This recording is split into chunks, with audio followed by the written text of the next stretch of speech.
Ne pars surtout pas, parce qu'à la fin de cette vidéo, tu sauras enfin si Exynos a réussi à renverser la table ou si Snapdragon reste encore le roi incontesté.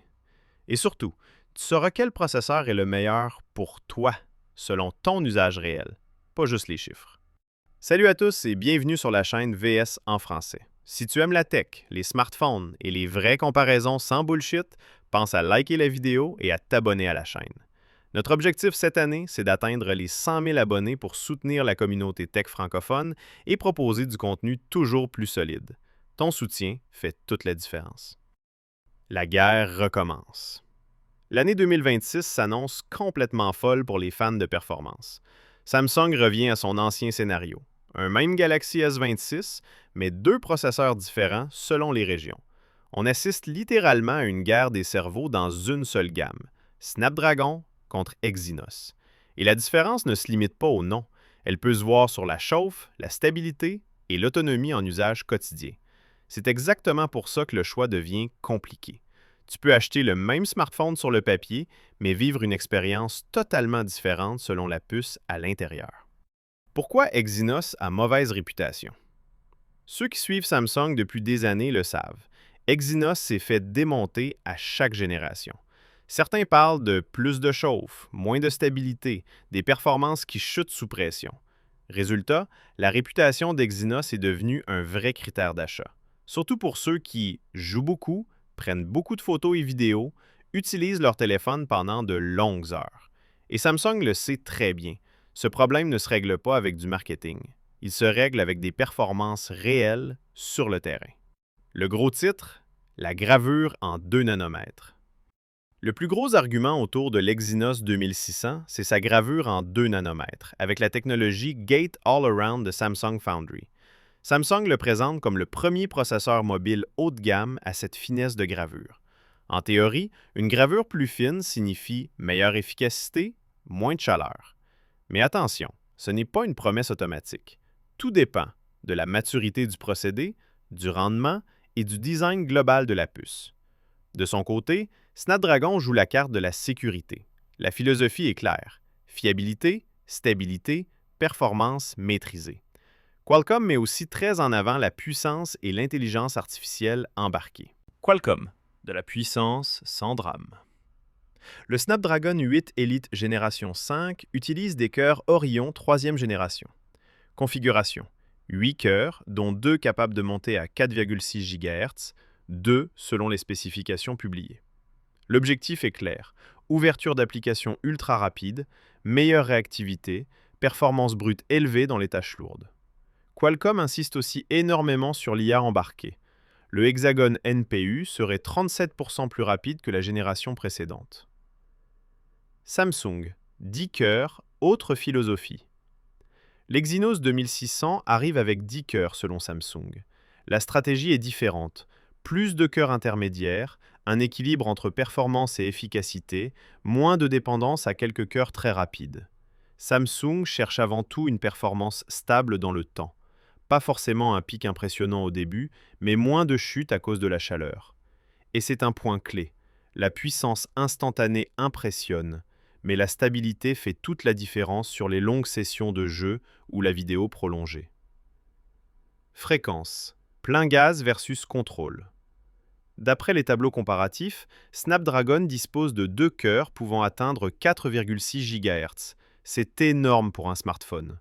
A l'inverse, la fréquence maximale d'Exynos est plus basse. Ce choix suggère clairement que Samsung privilégie la température, la stabilité, plutôt que le push maximal. Mais soyons honnêtes, la fréquence seule ne suffit pas. Il faut aussi considérer l'architecture des cœurs, l'IPC, la gestion logicielle et le refroidissement du téléphone lui-même. GPU, Xclipse contre Adreno. Samsung introduit un nouveau GPU, Xclipse 960. Samsung promet une énorme amélioration graphique et un meilleur ray tracing. Il parle même d'un gain de 50% par rapport à la génération précédente.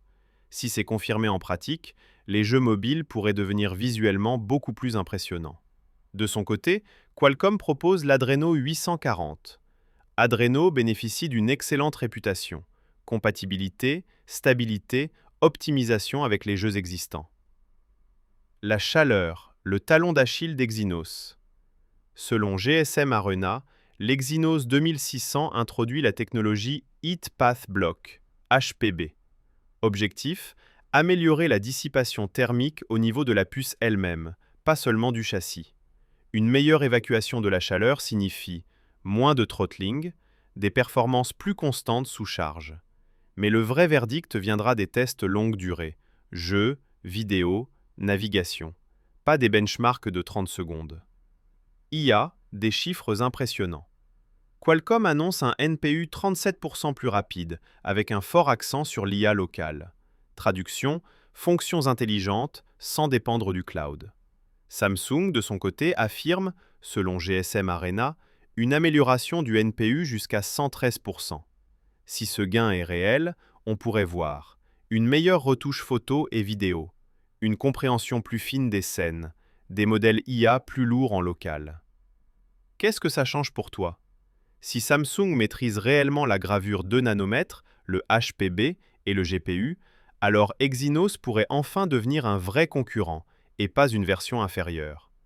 Mais si la chauffe ou la stabilité pose encore problème, la vieille fracture régionale reviendra, et beaucoup chercheront encore les versions Snapdragon.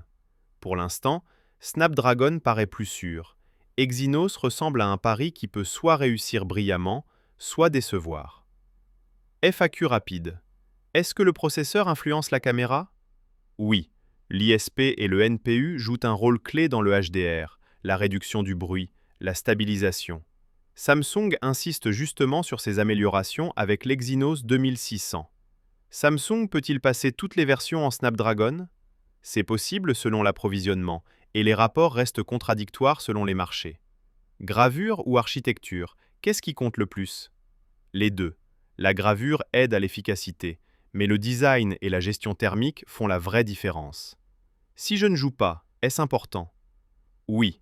La stabilité, la chaleur et l'IA impactent la fluidité, la batterie et l'usage quotidien. Quel test révèle la vérité? Test de throttling longue durée, autonomie en usage réel, caméra en basse lumière. Au final, ce n'est pas qu'une bataille de chiffres, c'est une bataille de confiance. Snapdragon inspire la sécurité, Exynos joue sa crédibilité. Si Exynos réussit enfin sur la chaleur et la stabilité, Samsung pourra dire « Exynos est officiellement de retour dans la course ». Dis-moi en commentaire, si tu es dans une région Exynos, tu achètes sereinement ou tu cherches la version Snapdragon? Et surtout, like la vidéo, abonne-toi à la chaîne VS en français parce que les prochaines vidéos arrivent. Tests thermiques, comparaison gaming, autonomie réelle et IA en usage quotidien. Like et abonne-toi.